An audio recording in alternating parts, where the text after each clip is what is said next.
It is said that in that place, Devi Parvati came down and she took an avatara as Pampa Devi. And she performed tapas to Bhagavan Shiva. And Shiva came down in a particular form. There's a very famous temple in Hampi dedicated to Shiva. What is the temple? What is the name of Shiva there? Any idea? Virupaksha. Excellent. Yeah. I'm so glad that all of you are very well aware of these things. So Shiva, in his form as Virupaksha, he came and married Devi Parvati there, in that particular place, in Hampi, in the Nagara. Pampa Devi, he married, and that is the capital city of the Vijayanagara Empire. Now, is there anybody who has learnt Carnatic music? How many of you are learning music here? Quickly raise your hand. How many of you listen to music, Carnatic music? You can listen even if you can't. It may not be even vocal, it can be even flute, violin, veena, etc. How many of you are learning? Okay, fine. Who is called the Karnataka Sangeeta Pitamaha? Who is called?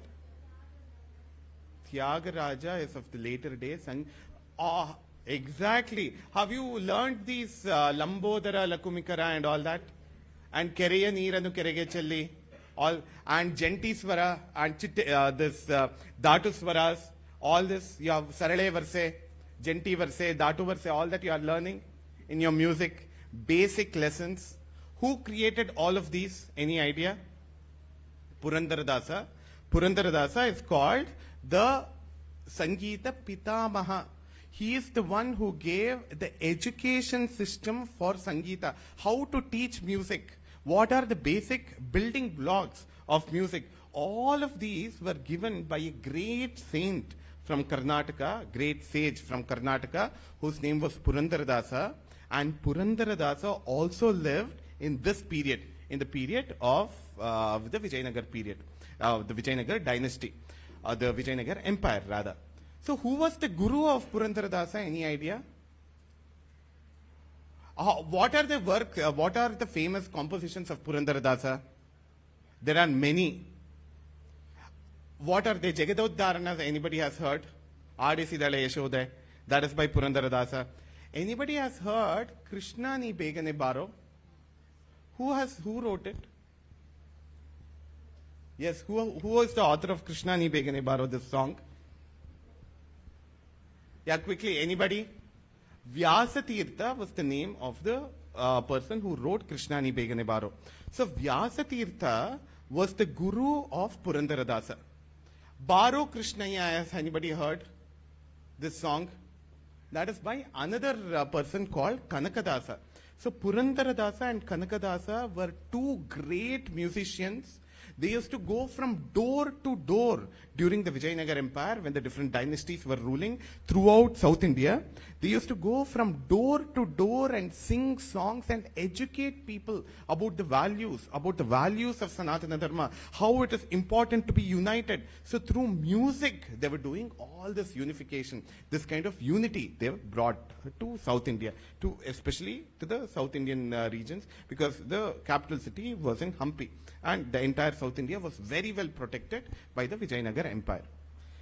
Okay, now it is wrongly believed in the Indian, in the recent narratives especially because the Western people have been writing so many history books, etc., that women did not have education, women did not have access to Sanskrit language, etc. This is a wrong notion. See, I mentioned the 5 brothers, right? 5 brothers who established the Vijayanagara Empire. Who are the 5 who can recollect now? I just now said. Yeah. Can you tell? Yeah. Yes. Sangama brothers. Yes. What were their names? Harihara, Bukka. Then Kampana. And then Muddappa and Marappa were the 5. Under whose guidance did they establish? Some Swami. Can you all write down whatever I am saying? Vasco da Gama, all of you know, and Swami Vidyaranya, none of you knew. It is very, very sad. Swami Vidyaranya, all of you are supposed to know. Purandaradasa, all of you are supposed to know. Vyasatirtha, all of you are supposed to know. It's not that just some random storytelling is happening here. Okay, the second one was Bukkaraya, isn't it? All the 5 of them, by the way, they were shepherds. They were the people who were taking care of sheep. And they were given the education and they were given so much of knowledge by Swami Vidyaranya so that they could become extraordinary kings who ruled the entire South India. Okay? See, there is a wrong notion that certain people only had the privilege of education, certain other people did not have any access to education, etc. But we get to know that shepherds are the ones who were taking care of sheep and goat. They belong to the Kuruba community. They were made the kings by Swami Vidyaranya. See, what does it show? It doesn't matter what kind of background, what kind of profession or what kind of family you belong to, but what are the capabilities that you have got. So that is what really matters. And in these 5 brothers, that capability was found and then they were coronated as the kings.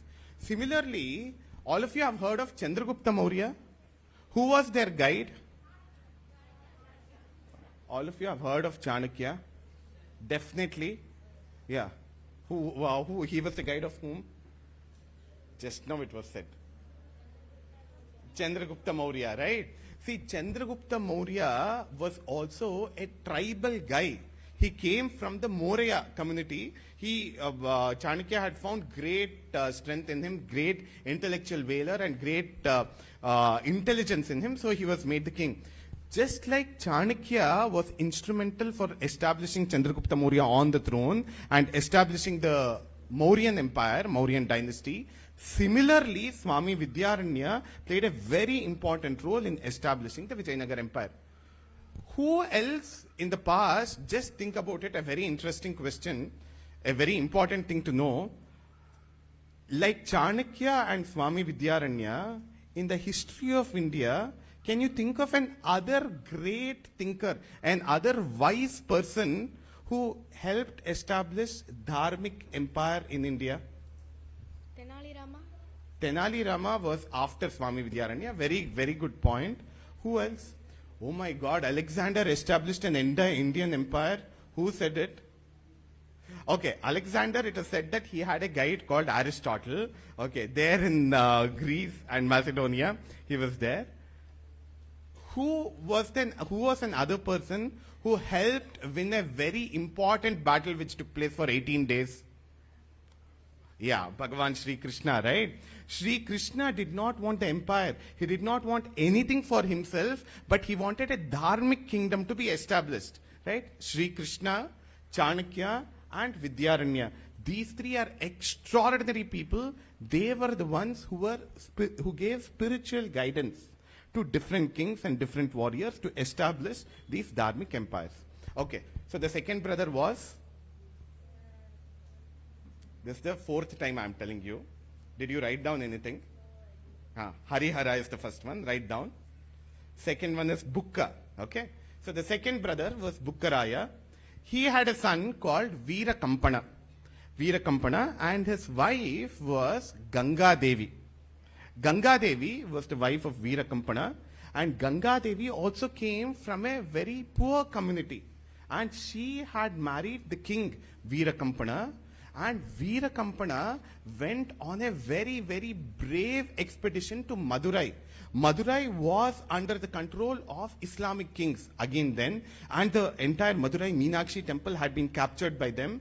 And Ganga Devi, with her female army, there was an army of women which she led and she came down from Hampi. Hampi is in the northern part of Karnataka. She came down with her husband Veera Kampana to Madurai, and she witnessed the battle, the great battle that Veera Kampana fought there, and wrote a Mahakavya. Have you heard the word Mahakavya? Which are the Mahakavyas you know? What? Mahakavyas, have you heard? Has anybody heard of Kalidasa? Yeah, okay. What has Kalidasa written? Shakuntalam he has written, which is a drama, which is a play. He has written other kavyas also. Any idea? What are they? What? Malavikagnimitram, very good. That's another play. Yes, what else? What? Dohas were written by Kabir, not by Kalidasa. Sorry? Anybody heard of Raghuvamsha? Raghuvamsha is a Mahakavya written. Mahakavya means a very huge poem. A very huge poem consisting of nearly 1500 verses. So that is a Mahakavya. Okay. There's an other Mahakavya written by Kalidasa. Any idea what it is? It is called Kumara Sambhavam. It's the story of marriage of Shiva and Parvati. So like this, we have got lots of Mahakavyas in the Indian tradition. So I was speaking about this queen called Ganga Devi, who went on a battle with her husband. Her husband, Veera Kampanaraya, he went to the south to get back the Madurai temple, the Madurai city from the Madurai Sultanate. So they were terrorizing the people there, and it is said that in the temples where all this chanting and beautiful music, all of you have heard Nagaswaram in the morning, etc. The entire city in the past, historically, it was resonating with music at all times. But then, because of the Madurai Sultanate, when Veera Kampana and Ganga Devi went to Madurai, they were only able to hear butcher shops. All the people there were being chopped and fed to animals. This graphic description is given in a Sanskrit kavya, a Mahakavya, a huge poem written 600 years ago by Ganga Devi. It is called Mathura Vijayam. Mathura Vijayam is the kavya. Will you remember? Yeah. It is called Mathura Vijayam. It is also called Veera Kampana Deva Charitam. Veera Kampana. He is called Veera Kampana. See, the very word Kampana means somebody who can bring shivering to the people. He could cause so much of tremor and so much of agony and so much of fear in the people that they would tremble in front of him. They would shiver in front of him. So that was the valor of Veera Kampana. So when Veera Kampana came to Madurai, all the human beings, all the Hindus, all the settlers in Madurai, they were being chopped and offered to animals. So that beautiful city where so much of music, so much of mantras, so much of Veda recitation, so much of stotras were being chanted in the past, because of these bad rulers, it was only this kind of howling of dogs, howling of foxes. That was the sad state that the city of Madurai was in. So it was Veera Kampanaraya, the son of, whose son was he? The son of Bukkaraya. Yeah. So who went and conquered back the Madurai Sultanate, and this has been documented by a great poetess called Ganga Devi. Ganga Devi was also a Sahasravadhanini. Has anybody heard of something called an Avadhana or Ashtavadhana, Shatavadhana? You have heard Ashtavadhana? Avadhana, where have you heard? Where? In what context? I'm very glad that you have heard. Please take your seat. She was a Sahasravadhanini. So who is a Sahasravadhanini? A person who will be seated on the stage, or she will have 1,000 people in the audience. 1,000 people ask questions on different topics. On different topics. It could be related to history, it could be related to poetry, it could be related to temples, it could be related to geography or Vedas or rituals, whatever it is. 1,000 different fields she was an expert at. So that was the caliber of Ganga Devi. It is also said that she and many people like her, many women like her, they could play the veena in 3 minutes. While playing the veena, they could compose 100 poems. Does anybody compose poems here? Any writers of poems? Any poets? Yes. In which language do you write? Anybody who writes poems? English, Tamil, anything? You don't write at all. You write in what language? English you write. Okay. So how long does it take for you to write one poem?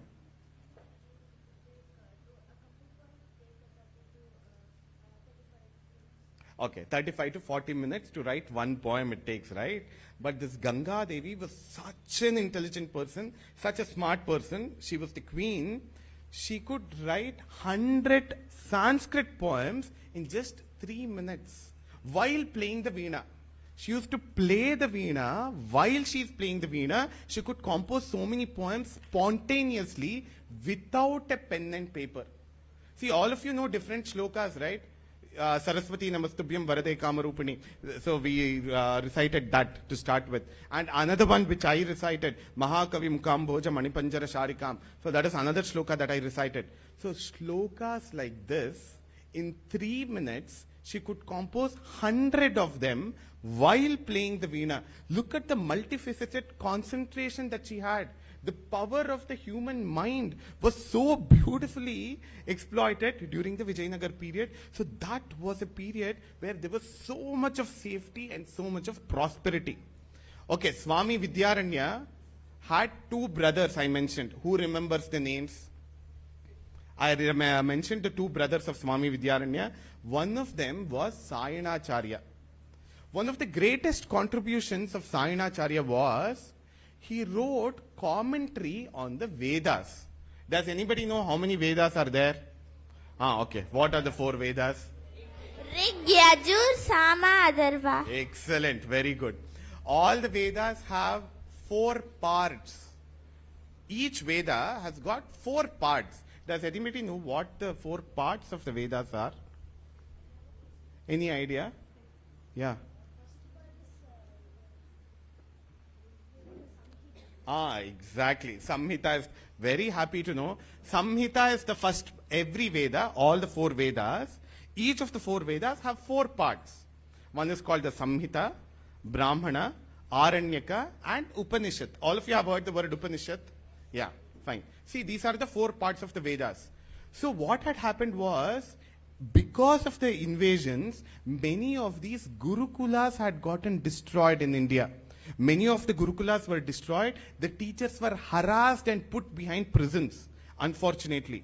So what Sayanacharya did was to revive the Vedic education, how to understand the Vedas, how to recite the Vedas.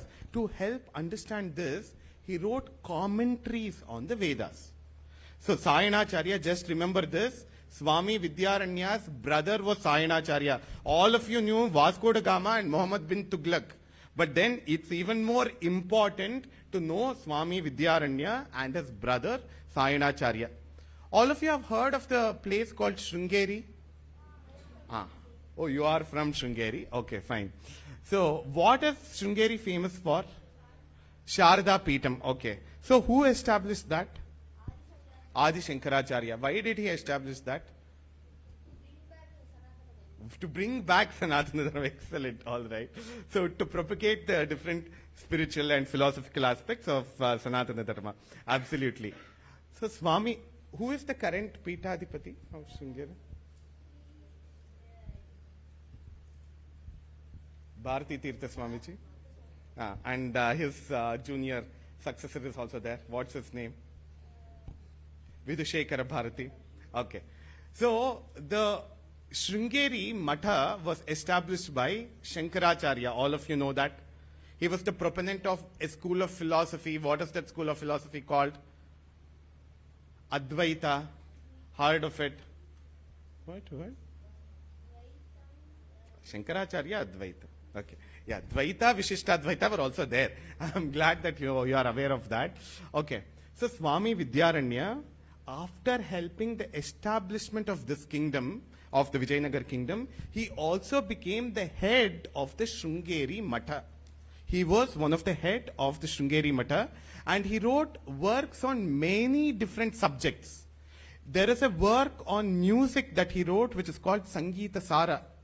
There is a work on yajna. All of you have seen some yajnas, homas, pujas, all of you have attended. So many of you might have questions, why should you perform a puja? Why should you perform a yajna and such other things, right? So Yajna Tantra Sudha Nidhi was a work which was written by Swami Vidyaranya, because again see, just like there is so much of confusion and misunderstanding today, 600 years back also the same situation was there. To bring clarity to people, to help understand why do you need to perform a yajna, why do you have to perform a homa, why do you have to perform a certain kind of rituals, etc. Swami Vidyaranya wrote this Yajna Tantra Sudhanidhi. He also wrote something called the Subhashita Sudhanidhi. All of you have heard of Subhashitas? How many of you are learning Sanskrit in school? Anybody learning Sanskrit? Or have you heard of proverbs in the English language? You have heard, right? Can you tell some proverb? A stitch in time saves 9. Yeah? Yeah, yes. Oh, fantastic. Empty vessels make much noise. All right. Then, better late than never. These are all very important guiding principles, right, for us. So there are such guiding principles in the Sanskrit language. They are called subhashitas. Subhashita itself means a good saying. A good saying which will help you live a very happy life, which will help you live a dharmic life, which will help you lead a value-based life. So those kinds of texts are called, those kinds of shlokas are called subhashitas, and Swami Vidyaranya wrote Subhashita Sudhanidhi. Many different texts for different kinds of people, for people from different backgrounds he wrote. Now, another thing. Have you all seen the procession of Dasara?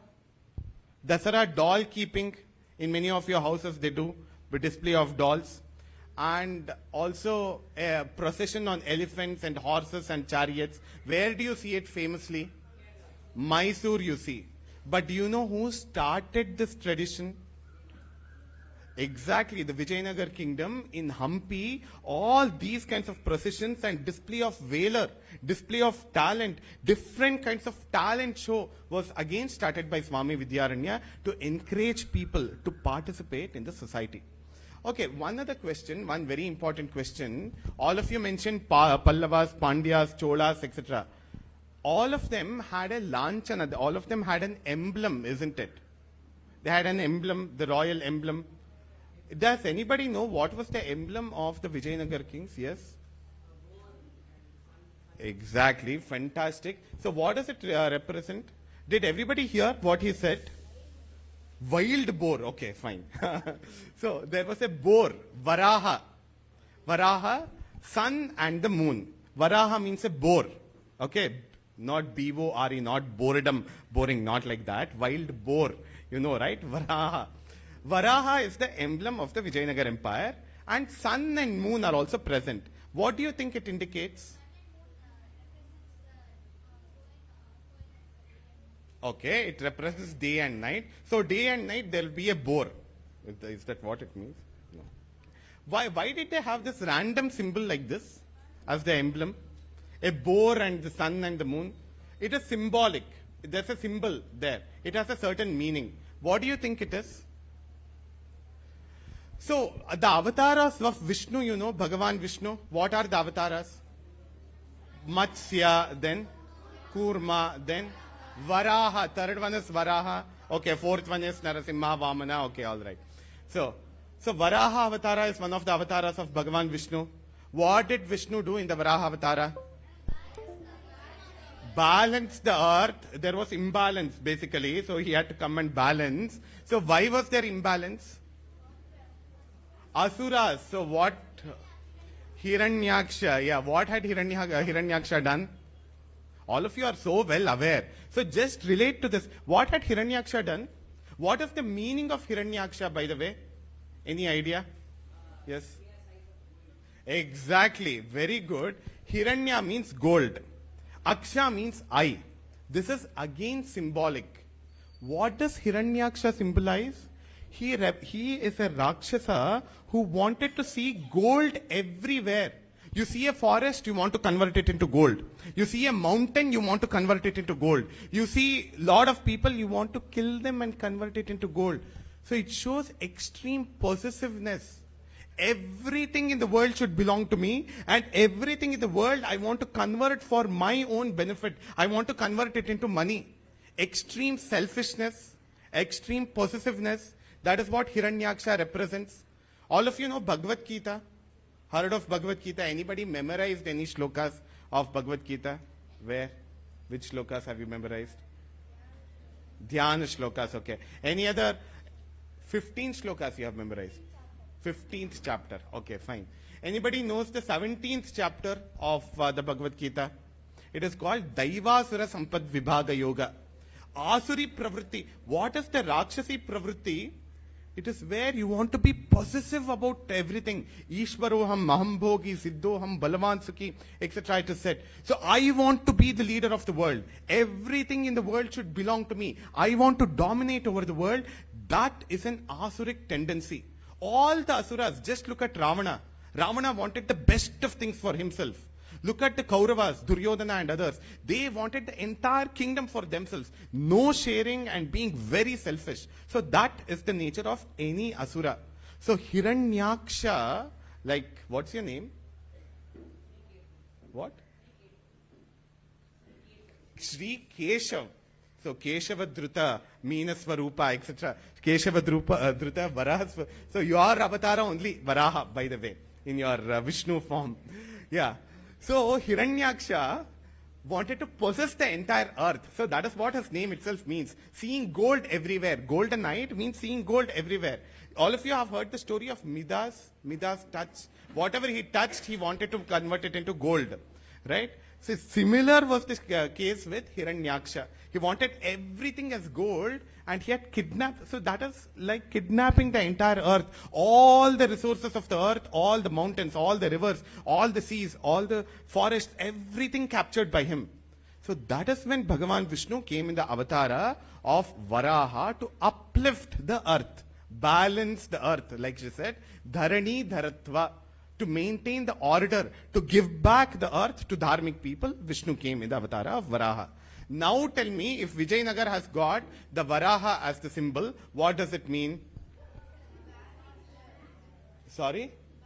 To balance the kingdom. Again, because the kingdom was falling into the hands of asuras, or people who are very selfish, people who are very destructive. So to get back the kingdom from their hands, so this, the Vijayanagara Empire was established. Now what does the sun and the moon represent there? Day and evening. So day and night there will be a boar guarding evil and good. So which sun and the moon, which is evil and which is good among the two of them? So does it mean that in our empire we'll have both evil and good, both of it? Okay, to create a balance between evil and good. What else do you think? So it represents that as long as the sun and the moon exist, as long as the sun and the moon exist, so long will the dharma established by Swami Vidyaranya in the Vijayanagara Empire, so long will the dharma prevail. As long as the sun and the moon exist, so long will the dharma of the Vijayanagara Empire prevail. That is why there is a sword also. Sword represents protection. Protection of people, just like Vishnu in the Varaha Avatara, he protected the entire world. Similar will be the protection which the Vijayanagara kings will provide.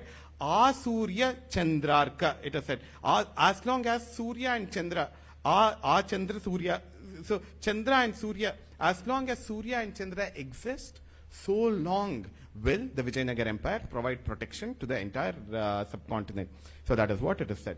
A couple of other things. Even today, if you go to Hampi, and if you read the accounts of travelers, Portuguese had come, French had come, Italians had come by the time of Vijayanagara Empire. They have all written what they had seen, amazing things in India. So they had come to Hampi, they had come to all the South India. You know, back in the Vijayanagara period, the houses did not have doors. They just had a curtain. Why do you have to close the door while sleeping at home? So that no thieves come. Why will thieves come? To steal things. Why will somebody have to steal anything? For their family. Why will they have to steal for their family if their family does not have anything?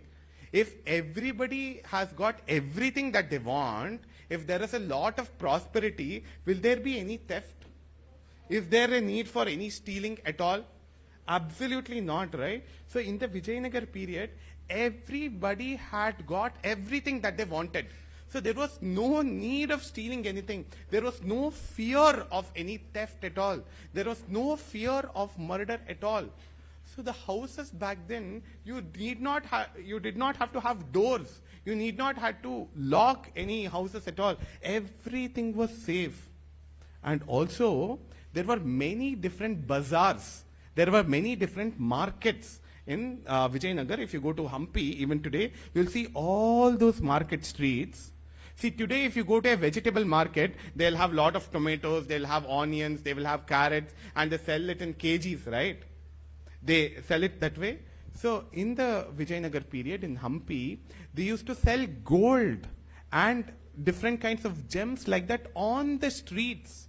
On the streets, they used to have heaps and heaps of resources, heaps and heaps of gold and gems, etc. And people used to buy in grams and kgs together. That was the prosperity. And that is why the Europeans came to India in the first place. Because they were amazed by the prosperity here. They did not have any prosperity. They wanted to loot all the prosperity from India. So that is why they were very amazed and came to India, and they were surprised by looking at this great empire, Vijayanagara Empire, where on the streets you had so much of selling of all the gold and jewels and all the ornaments, etc. See, back in Europe then, when Vijayanagara Empire was so grand and so sophisticated, so much of scientific and philosophical and spiritual progress is happening, in Europe it was called Dark Ages. In Italy, in Germany, etc., it was called Dark Ages.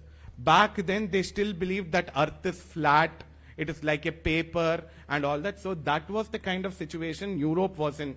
Look at the kind of progress that India had achieved by the Vijayanagar period. Look at the contrasts there. That is why the Europeans were so amazed and so enamored by India and had come here to kind of gain knowledge, firstly, and also to have some kind of trading relationships. They came for trade and then they started dominating the country. Okay. Lastly today, I wanted to show lots of slides connected with the Vijayanagara temples. We'll do that in another session probably. Anyway, one of the greatest kings, all of you said, was Krishnadevaraya. Right? So Krishnadevaraya had got many different names. He is called Karnataka Simhasanadishwara. He is called Andhra Bhoja. He was the son of a Tulu-speaking father and a Telugu-speaking mother. He was a multilinguist himself. See, today in India, unfortunately, in Tamil Nadu you cannot find Kannada schools. In Karnataka you can't find Malayalam schools. Like that, some kind of fighting between languages is there. But in ancient India, in the past, all the languages had got equal respect, equal opportunity. And in the court of Krishnadevaraya, there were poets who could write in Tamil, who could write in Kannada, who could write in Telugu, who could write in Sanskrit, and there were multilingual poets as well. Multilingualism was common in India from times immemorial. Every great king, every great poet was well versed in many different languages. Only today, in the recent days, in the last 75 years, because India has been divided based on languages, there is some superiority or inferiority. This language is greater, this language is lesser. That kind of feeling has come. But in ancient India, you will see that all the languages were equally respected, equally patronized, and Krishnadevaraya had himself written some extraordinary works. Anybody knows some works written by Krishnadevaraya? Anybody heard of them? Amukta Malyada was a fantastic poem that he had written. Where have you heard it? Last year you had heard. So you hear it and forget it. Yeah.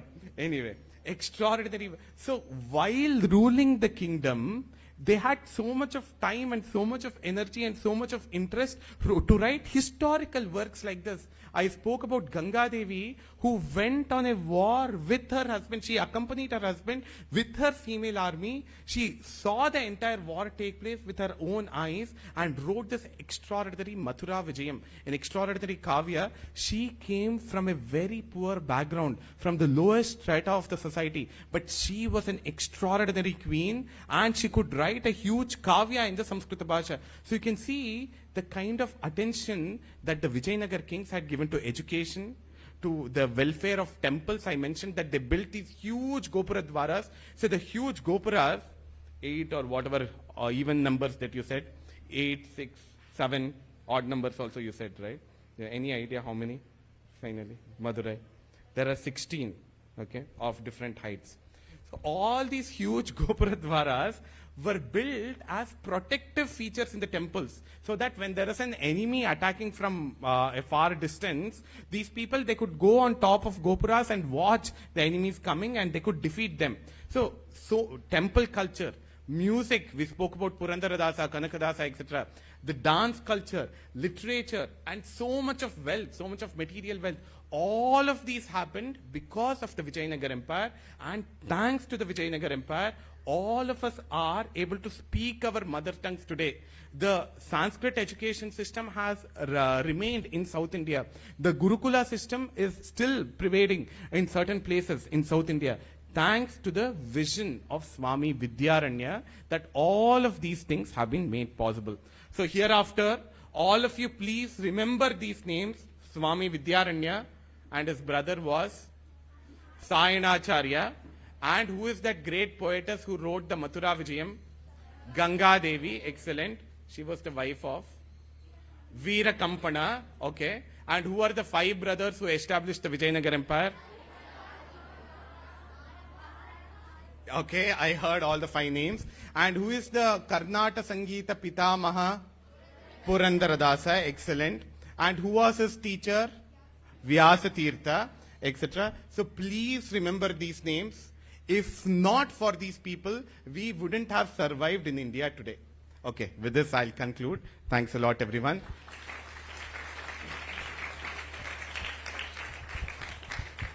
If anybody has any question, you may please ask me. 1 or 2 questions connected with what we discussed. Is there a question? Any doubt? Okay. If there is nothing, yes, what is the question? You have something? What is Hampi? What is Hampi? Hampi is the name of a place.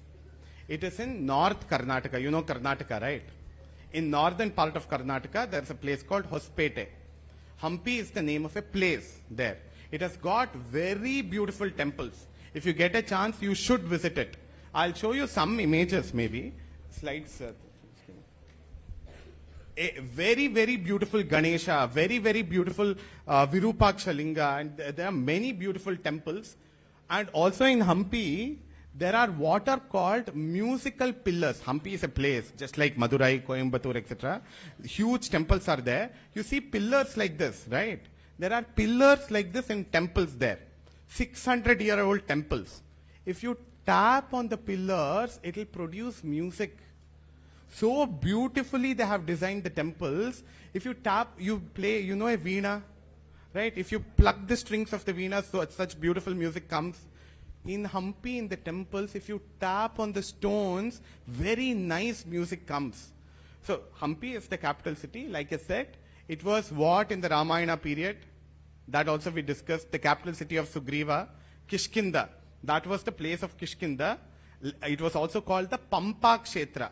Pampa Devi was Devi Parvati, and she had also performed tapas there. So that was the capital city of the Vijayanagara Empire. Okay. Any other question? Yeah. Is there any other question? Yes, please.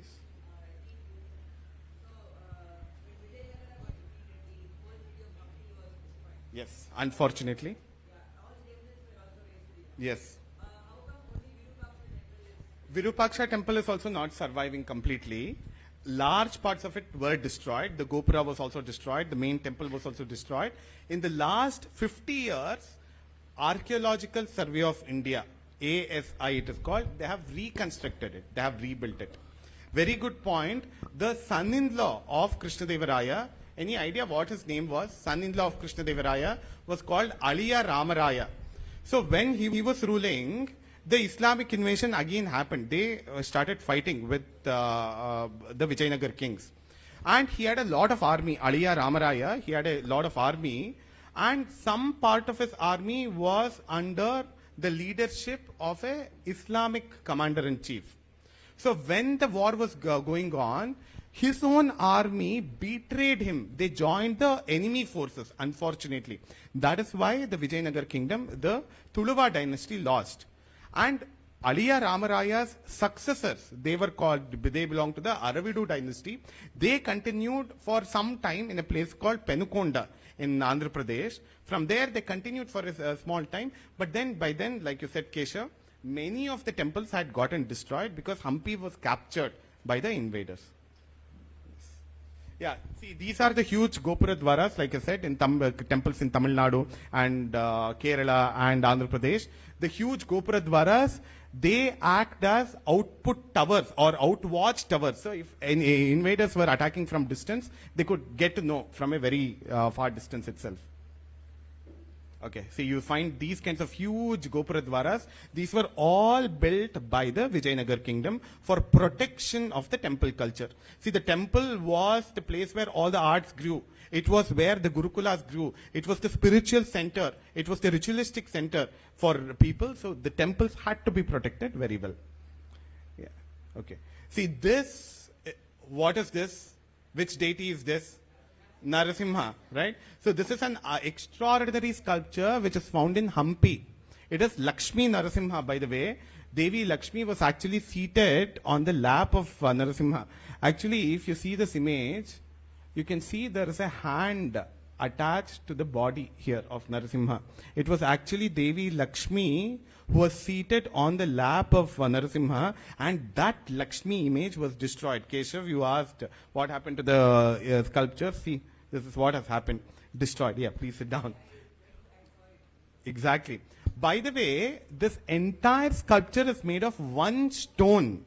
Granite is the stone. These are all Ekashila Nirmanas. They are monolithic sculptures. Extraordinary artistry. In one huge stone, which is a very hard stone, these kinds of sculptures have been made. Yeah, so this is called the Badavi Linga, again a very huge linga. This is the Balakrishna image. There's a Balakrishna temple. Look at what the invaders have done. Once they captured Hampi, they chopped off the hands of Sri Krishna. Such a painful sight this is, unfortunately. And this is called Sasvekalu Ganapati and Kadlekalu Ganapati. So, huge Ganesha sculptures, again monolithic. All of them made of a single stone. Sasvekalu and Kadlekalu, they are mustard seed and groundnut seed merchants they were. So the merchants sponsored the making of these kinds of sculptures. So lot of artistry, lot of prosperity was there. I've got more than 150 slides. I won't go into all those details. Anybody recognizes this? Okay, on the way to Puttaparthi, not near. Any idea? Lepakshi is the temple. Lepakshi temple is a huge linga, and also you have got that snake on top of it. Yeah, like this. This is the Vijayavitala temple, by the way. Somebody asked what is Hampi. See, you see those pillars there. They can produce the musical notes, Sarigama Padani. Those kinds of musical notes can be produced by stones. In India, literally stones can sing, can produce music. Look at the beauty there. Okay, I'll stop here. Any other question? Any last question?